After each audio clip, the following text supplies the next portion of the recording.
Buenos días, buenas tardes ya, no, todavía buenos días. A todos estamos acá en la Universidad Metropolitana de Ciencias de la Educación, en la Universidad Pedagógica de Chile, en una mañana de fiesta para nosotros, presentando un programa de formación inicial docente para profesores que están, estudiantes que están terminando su formación como profesores y profesoras, para incorporar herramientas de inteligencia artificial en el trabajo, ahora que ya están listos para partir a las escuelas, a los liceos, a los colegios de Chile, a trabajar con estudiantes. Este es un esfuerzo que hemos hecho mancomunadamente con el Ministerio de Ciencias, con CODEA, con CENIA, y la universidad y otras universidades estatales, para ir de la mano en los cambios tecnológicos que están ocurriendo, pero sobre todo para entregar las herramientas para que nuestros docentes estén de la mano con estos cambios y acompañen los aprendizajes que se requieren en el sistema escolar. Es sin duda una gran fiesta. Esta universidad es pionera en formación inicial docente. Nosotros estamos innovando constantemente, y como Universidad Pedagógica estamos muy contentos con la visita del presidente, con la visita de los ministros. Estuvieron parlamentarios, autoridades locales, toda la comunidad, porque esta es una fiesta, y es la fiesta del aprendizaje, y es la fiesta de la educación pública, que sabe que tiene que innovar, actualizarse, y que tiene una gran responsabilidad para el desarrollo y el futuro de Chile, y ese es el compromiso siempre de esta universidad estatal pública. Bueno, primero saludarlos también a toda la prensa y concordar con la rectora en la tremenda oportunidad que reviste este encuentro, que inaugura, ¿cierto?, un ciclo de formación de docentes que luego van a contar con herramientas para poder aplicar metodología y didáctica en el aula, que es lo que finalmente nos importa, ¿no?, en cómo adecuamos los procesos de enseñanza-aprendizaje a las herramientas y la realidad actual. También nosotros desde el Ministerio de Educación, a través del Centro de Innovación, estamos trabajando precisamente en guías para el uso de inteligencia artificial generativa y otras herramientas que hemos ido aplicando a lo largo de estos años. También hemos estado trabajando con proyectos de aprendizaje basado en proyectos, donde hemos entregado herramientas que también están vinculadas al uso de tecnología e inteligencia artificial, entre otras líneas de acción, como por ejemplo la actualización de las bases curriculares, que también incorpora con fuerza el uso de la inteligencia artificial en la enseñanza. Esto llegó para quedarse, y la verdad es que prescindir del factor humano no es una opción. Por eso es importante ir trabajando esto, ir formando profesionalmente a quienes les toca cotidianamente relacionarse con los estudiantes, a quienes les toca cotidianamente adaptar las metodologías de enseñanza a esta nueva realidad que, como decía recién, no solo llegó para quedarse, sino que va a seguir desarrollándose así en el futuro. Por tanto, también es muy relevante ir proyectando el cómo se sigue adaptando el sistema educativo a esta realidad. Y lo digo porque el sistema educativo probablemente tiene menos capacidad de adaptación que la rapidez con la que se va generando el conocimiento y las nuevas tecnologías. Tenemos que tener una mayor capacidad de innovación y aplicada precisamente a la enseñanza, y obviamente con la vista puesta en algo muy importante, que son los aprendizajes. Sobre todo cuando Chile está evidenciando hoy un importante incremento de los resultados de aprendizaje, particularmente consiguiendo resultados históricos en cuarto básico, con grandes desafíos en brechas de género, con grandes desafíos aún a la generación que estuvo más afectada por la pandemia, que son los estudiantes que rindieron el año pasado en sexto básico, y por cierto, consolidando una tendencia al alza, que es la que evidenciamos en enseñanza media. Así que con todo lo que está ocurriendo acá en la Universidad Metropolitana de Ciencias de la Educación, que además, con la colaboración de otras instituciones públicas como la Universidad de La Serena, la Universidad del Biobío, también la Universidad de Playa Ancha, todas instituciones con una profunda vocación de formación docente, es que hoy día se inaugura este ciclo, y por lo tanto estamos muy contentos del Ministerio de Educación, porque eso significa que vamos a contar con mejores y más docentes adaptados a esta nueva realidad. Muy buenos días a todos y a todas. Hoy es un día de mucha alegría. Este es un proyecto que tiene características que lo hacen bien especiales. Lo primero es que se hizo con el apoyo, el entusiasmo y mucho trabajo de 4 universidades del Estado, la UMCE, la UPLA, la Universidad de Biobío y la Universidad de La Serena, con el apoyo del Centro Nacional de Inteligencia Artificial, el CENIA, que ha sido un tremendo socio y colaborador en la implementación de la política de inteligencia artificial, siempre trayendo nuevas ideas de cómo avanzar en que la tecnología llegue a todos los rincones que nos permita avanzar como país. Y a CODEA, que lleva años comprometido con la formación en materia digital, particularmente de los niños y de las niñas, y que hace un trabajo que es valiosísimo para que nuestro país pueda proyectarse desde las tecnologías, ¿verdad?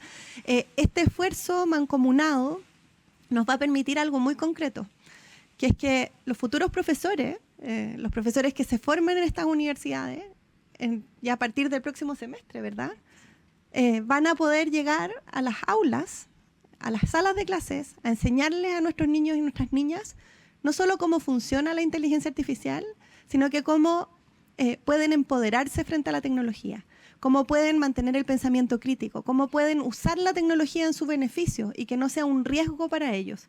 Y además, estos futuros profesores van a tener herramientas mejores para poder preparar sus clases, para poder dedicarle más tiempo al componente creativo de la educación, para estar más tiempo con los niños.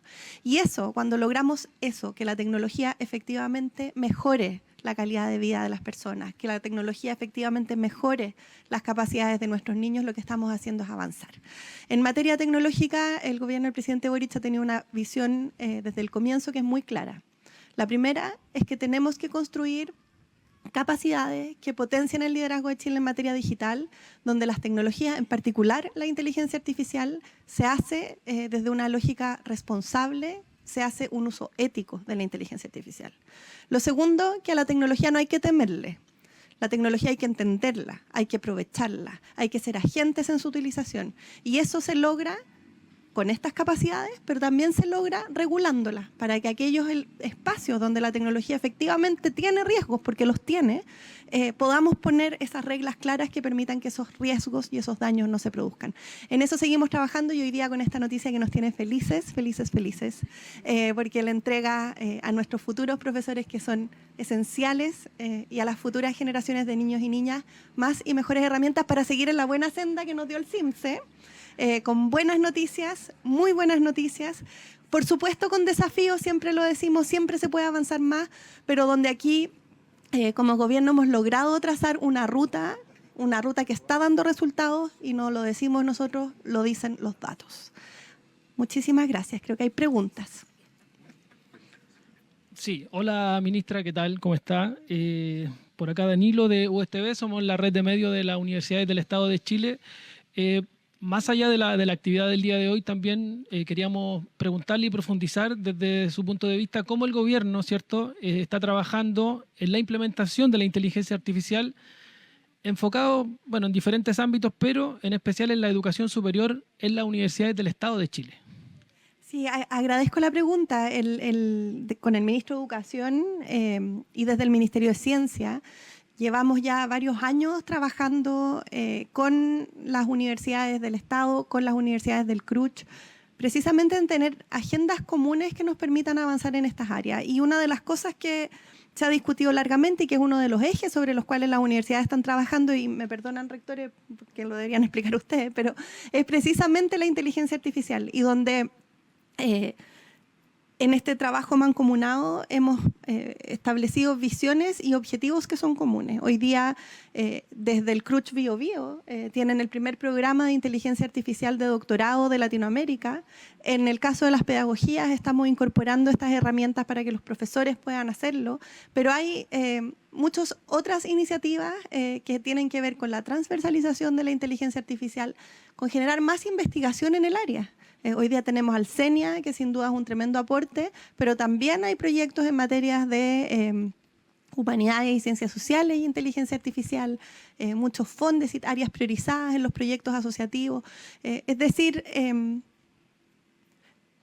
cuando uno mira el avance que tiene nuestra educación superior y la compara con la de otros países, que en el caso de ciencia nos toca verlo a propósito de la coordinación latinoamericana, pero también del rol que tenemos en espacios internacionales, vemos que efectivamente estamos a la frontera. Nuestras universidades, en particular las universidades del Estado, hay que decirlo, tomaron el desafío de la inteligencia artificial, lo comprendieron porque le han dedicado mucho trabajo y lo están incorporando. Lo están incorporando como tema en sí mismo para investigarlo, pero también en cómo se educa y cómo se forma a los profesionales del futuro con esta herramienta, y eso no solo nos llena de orgullo, sino que nos llena de esperanza, porque significa que nuestros estudiantes van a estar mucho mejor preparados.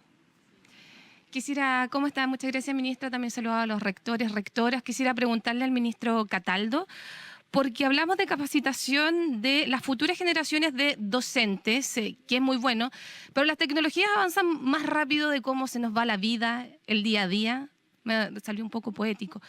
Pero ¿qué pasa? Poética hoy día, Berio. Sí, estoy poética. Quisiera saber, hablando de poesía, ¿qué pasa con las formaciones de los actuales docentes? Ayer conversaba con el subsecretario de Telecomunicaciones y sé, porque también me tocó presenciar esas actividades con el ministro Ávila, antecesor suyo, que habían planes de formación para ellos. El problema y el pero es que estas capacitaciones no se dan en horarios laborales. Por lo general debiesen hacerse en las jornadas de los días sábados, y es ahí donde hay un problema con respecto a la capacitación de los profesionales que actualmente están formando a los niños, niñas y adolescentes de nuestro país. Quisiera saber cómo está ese plan, cómo se está aplicando, cómo se les va a formar, será remunerado o no, pensando también en los establecimientos municipales o los que están dentro de los SLEP, y saber cómo va este avance, porque en el fondo ayer se presentaba una radiografía del uso de las tecnologías de la información en niños, niñas y adolescentes hecha por un particular, y hay datos que son impactantes, donde si no es por internet o las tecnologías de la información, en este caso inteligencia artificial, un estudiante no sabe desarrollar ejercicios básicos. Entonces, ahí hay un desafío importante y no menor, porque después estos mismos rectores van a tomar esos futuros estudiantes que a lo mejor no van a tener las mismas bases ni competencias para ser los futuros profesionales.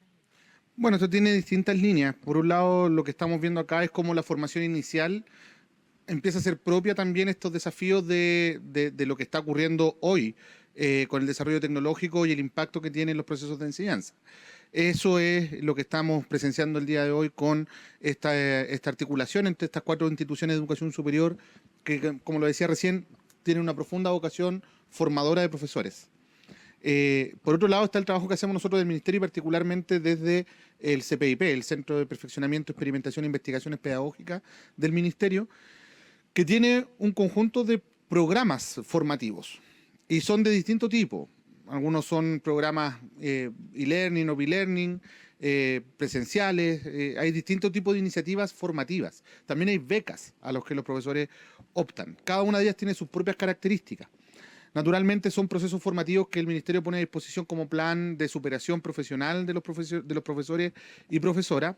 Están muy asociados a las inquietudes que los profesores tienen en su propio desarrollo profesional, pero también en aquellos elementos que están diagnosticados a partir de los procesos de evaluación docente, de cuáles son también los desafíos que tienen los profesores a partir de sus propios procesos evaluativos. Y también de temas nuevos, como por ejemplo estos, ¿no? Por lo tanto, esos procesos van bien, tenemos que seguir potenciándolos de cara a lo que viene, porque como te decía recién, son dobles los desafíos. Por un lado, cómo adaptamos la formación inicial docente a estos desafíos futuros y por lo tanto comenzamos a formar a los profesores desde antes de que salgan de la universidad para que vengan con esa preparación.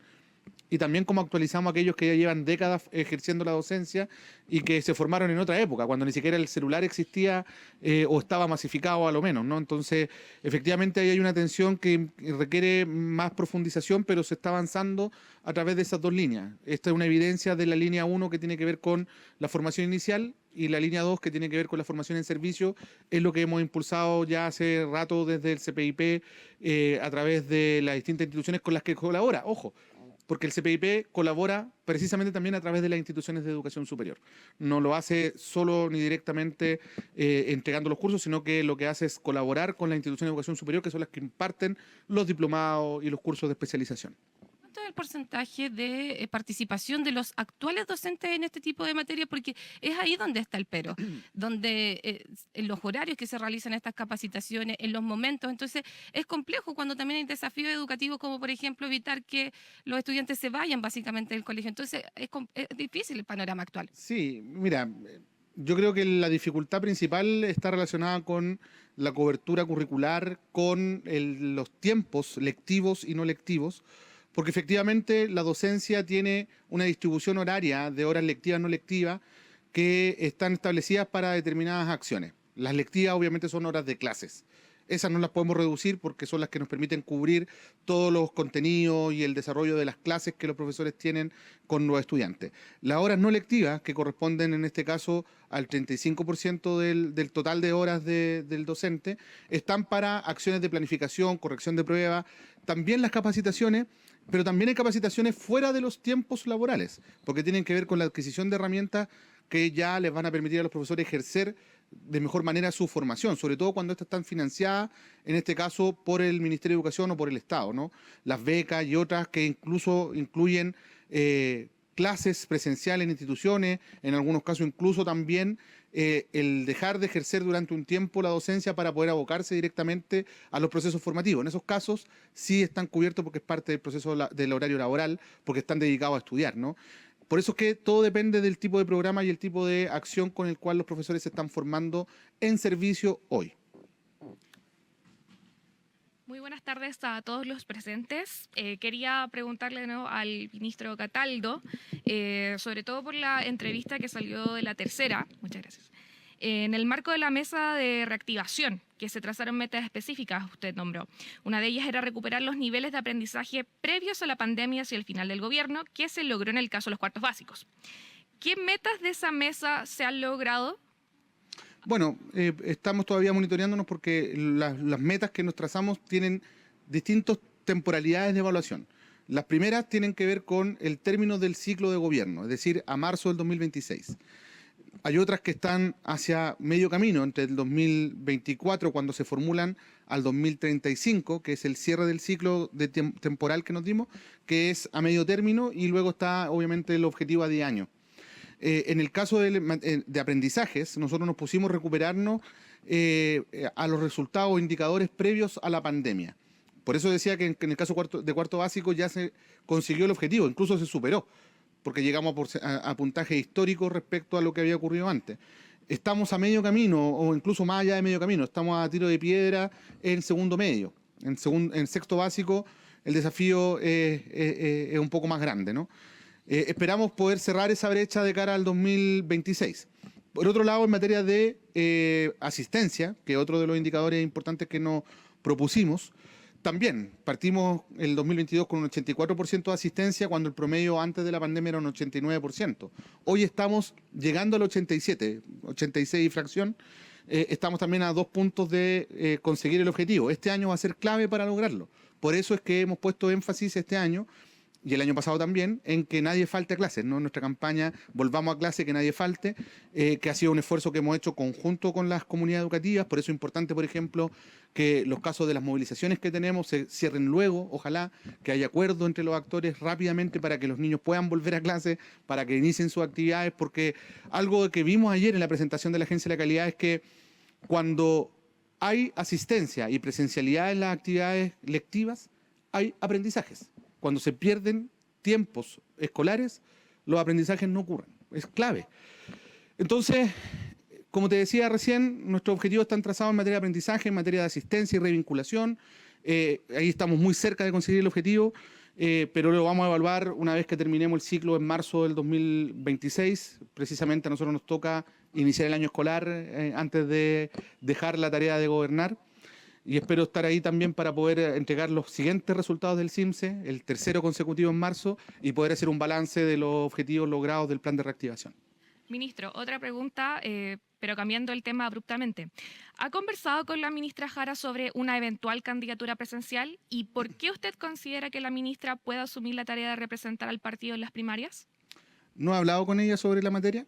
Hemos estado muy abocados al inicio del año escolar y a lo que tiene que ver con todo el marzo. El marzo para educación es un mes muy estresante, probablemente el más difícil del año. Así que no, la verdad que no he tenido tiempo para hablar ni con ella ni con nadie sobre este tema. Ahora, si me preguntan por las capacidades de la ministra Jara, yo creo que ella ha dado muestra de tener una tremenda capacidad política, articuladora, de generación de acuerdos, de convertir aquello que uno veía como algo imposible o muy difícil en realidad. No lo digo yo, lo reconocen transversalmente, incluso desde el mundo de la oposición, y es simplemente ello. Ahora, la decisión de tener una candidatura o no de parte de la ministra Jara es primero una decisión de la ministra Jara y luego del partido, y ahí no tengo nada que agregar. Ministro, no se me vaya todavía. Hola, ¿cómo están? Muy bien, Ministro, usted hablaba de la importancia de que los alumnos estén en clase, de que vayan a clases.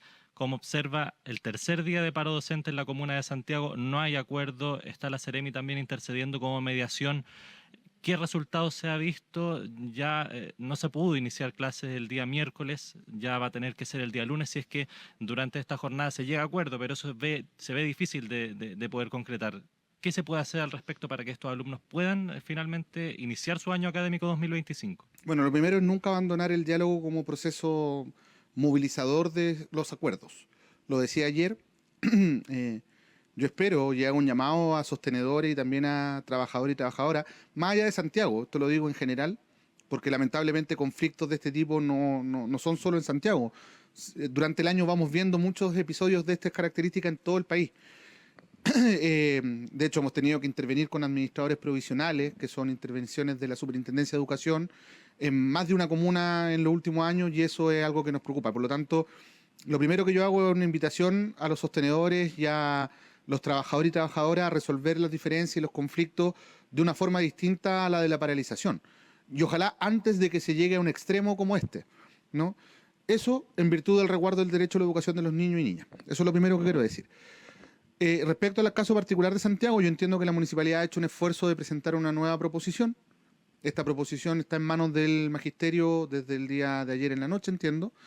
Hoy, a las mediodía, en una media hora más, un poquito más de media hora más, los docentes se reúnen en el SEINA, en el Instituto Nacional, para deliberar sobre la propuesta y, por lo tanto, llegar ahí a un entendimiento o no. Yo espero que ojalá la respuesta sea favorable para que efectivamente ya la próxima semana los estudiantes puedan iniciar sus clases como corresponde. La oportunidad que tenemos es que, como estamos recién partiendo las clases y una parte relevante del sistema aún no entra, sino que lo van a hacer hasta el día 11 de marzo, la alteración del calendario escolar va a ser prácticamente nula o ninguna, y nos permitiría tener un año normal si es que no ocurre ningún episodio nuevo durante el año. Así que desde ahí tranquilo también. Es decir, que se resuelva pronto, porque si se resuelve pronto, tenemos posibilidad de tener un año escolar normal, ¿ya? Hay que mirar también esto en perspectiva de cómo se van abordando los desafíos después de que ya se resuelven los problemas. Berioska. Sí. Bueno, y hablando de perspectivas, quisiera saber, cuál es su postura frente a estas revelaciones que se han dado a conocer a través de nuestro equipo de reportaje este 13, que exponen conversaciones entre la diputada Carol Cariola y en ese momento la alcaldesa Iracy Hasler, donde se le solicitaban ciertos favores para entregarle apoyo, favorecer a un empresario chino. Quisiera saber cómo lo ve usted como militante del mismo partido donde son ambas mujeres y qué le parece básicamente lo que se dio a conocer. Bueno, lo primero es que no he tenido la oportunidad de leer los mensajes ni lo que se ha publicado. Te lo digo con mucha sinceridad. Han sido días de harta intensidad en el inicio del año escolar y no he tenido tiempo, la verdad, para otra cosa. Dicho eso, aunque lo hubiese leído, tampoco podría pronunciarme porque soy ministro de Estado, más allá de mi militancia, tengo el deber de respetar que los procesos judiciales que están en curso ocurran y ocurran sin la intervención de otros poderes del Estado y, por lo tanto, como Ejecutivo, me imagino, y en particular yo como ministro, además sectorial, no tengo nada que agregar respecto a lo que se ha publicado. Muchas gracias. Ministra, buenos días. Un segundo, entiendo que las siguientes preguntas son de contingencia más que de la actividad. Súper, entonces quería dejar en libertad a quienes nos acompañan para que puedan salir. Si se pueden quedar si quieren, pero... Bueno, muchas gracias. Ahí. Súper, ahora sí, le quería consultar sobre lo mismo que estaba consultándole a mi colega, el ministro Cataldo, con los antecedentes que se han ido conociendo durante esta semana en relación a la indagatoria del Ministerio Público a la diputada Cariola. ¿Siguen creyendo en el gobierno que el allanamiento a la casa de la diputada debió haberse hecho en otro momento? A ver, creo que es importante distinguir los temas. El gobierno se refirió a la oportunidad de una diligencia, no al contenido de la diligencia ni a su justificación, a la oportunidad, y a eso ya nos referimos, yo diría que varias de las ministras de Estado, y es un tema que por supuesto no es necesario seguir profundizando.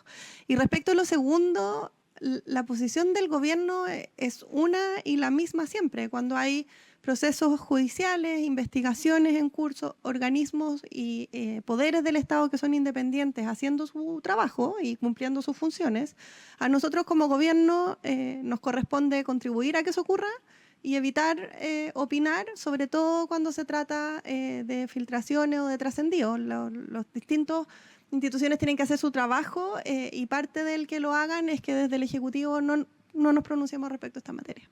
Pero a vista del gobierno, ¿debiese preocupar los antecedentes que se han conocido, estos lazos que tendría la diputada Cariola con estos empresarios chinos y cómo estos habrían intentado intervenir en el municipio de Santiago? Es que, insisto, lo que a nosotros nos preocupa es que todos los casos se investiguen, se aclaren, que la Fiscalía pueda hacer su trabajo, que la Justicia pueda hacer su trabajo, y esa es la forma en cómo robustecemos las instituciones de nuestro país, fortalecemos la democracia, y es la posición que tiene el gobierno respecto de absolutamente todos los casos. Hola, ministra, buenos días, ¿cómo Buenos estás? Tengo una pregunta que surgió a raíz de la pauta, no venía planificada de antes, pero a raíz también de lo que comentó el presidente, que dicho sea de paso nos jubiló a todos los que estamos por los 39, también señaló algo bien llamativo y por eso se lo quiero preguntar en esta semana clave para el tema de las primarias del sector del oficialismo, cuando Carolina Toá deja el Ministerio del Interior y se están barajando nombres como la ministra Jara. El presidente señala en esta pauta que se reunió también con el alcalde Bodanovich, que ha sonado fuertemente como un presidenciable. ¿Qué nos puede decir de esta reunión que sostuvo?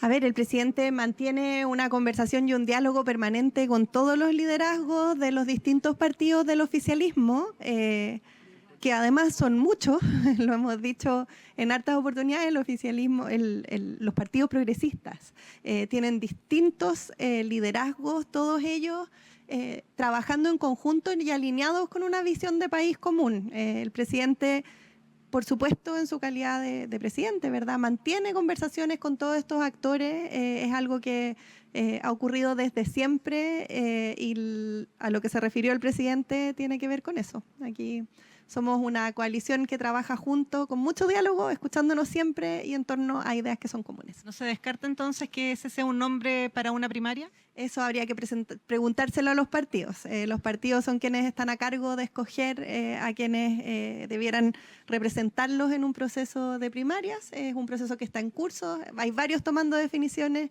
pero yo no me puedo referir a eso, lo tienen que hacer los partidos. Y ministra, la otra pregunta, que sí, veníamos ya más en pauta, digamos, pasó hace un par de días, pero quería consultarle por la decisión del Tribunal Constitucional de acoger este recurso presentado contra la ministra Maya Fernández. Tiene 10 días para responder, pero además es un recurso que podría incluso terminar en la destitución de ella como ministra. ¿Cómo lo ven desde el gobierno? Voy a volver a repetir algo que hemos dicho en distintas ocasiones. Estas son instituciones y estructuras que existen en nuestro ordenamiento jurídico, que cumplen una función, que tienen las autonomías necesarias y lo que a nosotros nos corresponde como gobierno en este y en todos los casos es colaborar para que puedan hacer su trabajo y mirar cómo se desarrollan, ¿verdad? No nos corresponde bajo ninguna circunstancia comentar. Ministra, también le quería consultar acerca de la candidata Matei, que ya es candidata a la presidencia de la República. En medio de la presentación de su equipo programático arremetió contra el gobierno, indicó que esto va a ser constante durante su campaña. ¿Cómo el gobierno busca mantener el control de la agenda mediática para dar prioridad a los temas que interesan a la moneda y cómo asume este rol en donde el debate electoral tendrá comentarios directos hacia la administración? Lo que vimos ayer fue, claro, un par de titulares y nuevamente críticas que se basan en diagnósticos errados que no se condicen con los datos, ¿verdad?, con la realidad, con los hechos. Por lo tanto, si usted me pregunta, un poco más de lo mismo nomás. Como gobierno, lo que tenemos es un trabajo permanente donde nuestra prioridad no es salir permanentemente a criticar al que está al frente, sino que construir y trabajar por el bien del país, fortalecer nuestras instituciones, mejorar las cifras en economía. Hoy día conocimos el IPC, que está dentro del marco de lo esperado, ¿verdad?, y que sigue avanzando en contener una inflación que, hay que recordar, era de dos dígitos cuando recibimos el gobierno, que se suma al trabajo en crecimiento económico con cifras del IMASEC que hemos venido conociendo en el último tiempo, a lo que estamos haciendo en responsabilidad fiscal. Hay que recordar que el gasto público logró devolverse a los montos, al tamaño, ¿verdad?, prepandemia, y mantenerse en ese caso en un ejercicio de responsabilidad fiscal absoluto, donde no solo no hemos cerrado programas sociales, sino que se han fortalecido programas esenciales como el Sistema Nacional de Cuidados, como el abordar las listas de espera. En materia de seguridad hemos reasignado cerca del 2% del PIB. Entonces, ¿qué le digo? Nosotros como gobierno estamos enfocados en una tarea que es seguir fortaleciendo a nuestras instituciones, teniendo políticas públicas basadas en evidencia que mejoran la calidad de vida de los chilenos y las chilenas. El resto, bueno, son críticas que a estas alturas ya estamos acostumbrados. Sí, hacemos y reiteramos una vez más el llamado. No confundamos, usemos diagnósticos basados en evidencia. Esa es la forma en cómo se hace un buen diálogo político. También quería consultarle acerca del proyecto de seguridad municipal, que ya tiene urgencia. Le quería consultar sobre cuál es la posición del Ejecutivo sobre dotar a los funcionarios de seguridad municipal con mejores herramientas. Tienen que ser, muchos alcaldes piden incluso que se utilicen herramientas no letales, como lo que es la pistola Taser. ¿Está en posiciones de poder discutirse ese aspecto?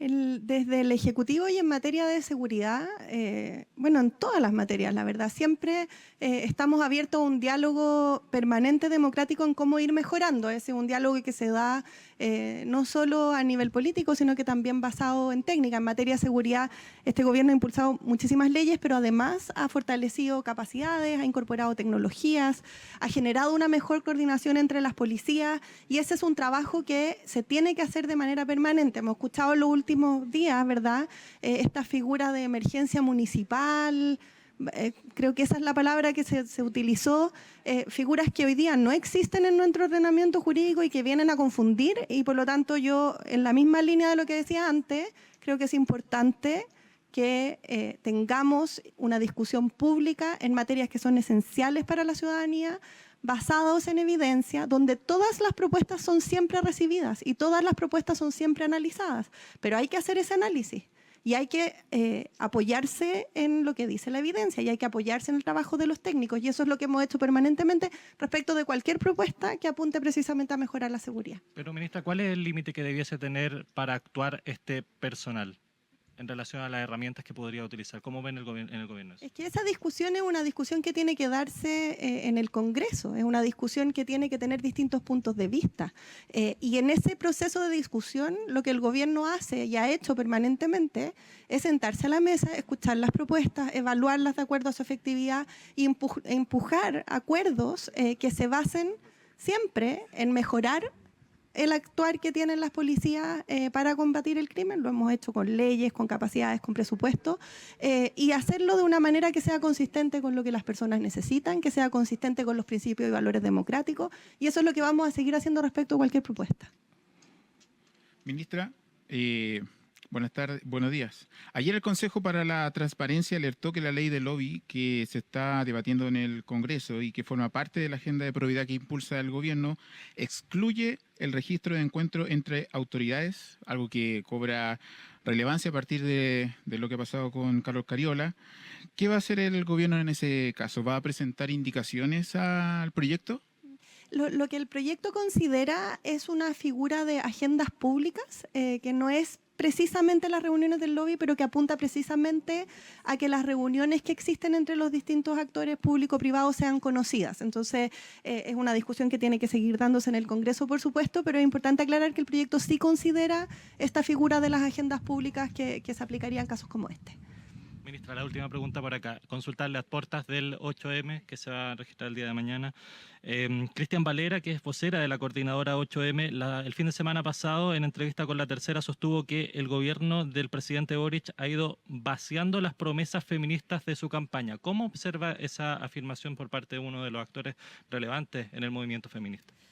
Bueno, en materia de género, este gobierno no solo ha priorizado, sino que también ha impulsado una serie de políticas públicas que fueron no solo requeridas, sino que necesarias por muchos años. Estoy pensando en la ley Papitos Corazón, ¿verdad? ¿Cuántas mujeres conocemos, cada uno de nosotros, que durante años peleó para obtener el pago de una pensión de alimentos? En materia de pensiones, ¿cuántos años las mujeres han sufrido el tener pensiones que son más bajas, ¿verdad? Por razones que no tienen que ver con su desempeño profesional, sino que tienen que ver con el hecho de ser mujer, y eso se corrigió en parte en la ley de pensiones. En materia de violencia integral de las mujeres, ¿verdad? Todas quienes somos mujeres o somos mamás de mujeres, sabemos la importancia de desarrollarse en un ambiente que esté libre de violencia, y esas son agendas que como gobierno hemos empujado y seguiremos empujando. Cuando vemos la brecha de género, las desigualdades que existen en materia, por ejemplo, de participación en el mundo laboral o de acceso a remuneraciones que son equitativas, la brecha es gigantesca. Y por lo tanto los esfuerzos no solo tienen que permanecer, sino que tienen que hacerse con conciencia de que queda mucho por avanzar. Y esa es la forma en cómo recibimos los comentarios que se han hecho como espacios de seguir avanzando. Y eso es algo que el gobierno va a continuar haciendo siempre, porque efectivamente queda mucho por avanzar, pero sin, y como lo hemos dicho en todas las ocasiones, sin desconocer lo que ya se ha hecho, porque aquí han habido avances importantes en materia de cuidados, se me había olvidado mencionarle, ¿verdad? Que son fundamentales para mejorar la calidad de vida de las mujeres. Estamos listos. Muchas gracias. Gobierno de Chile. Chile avanza contigo.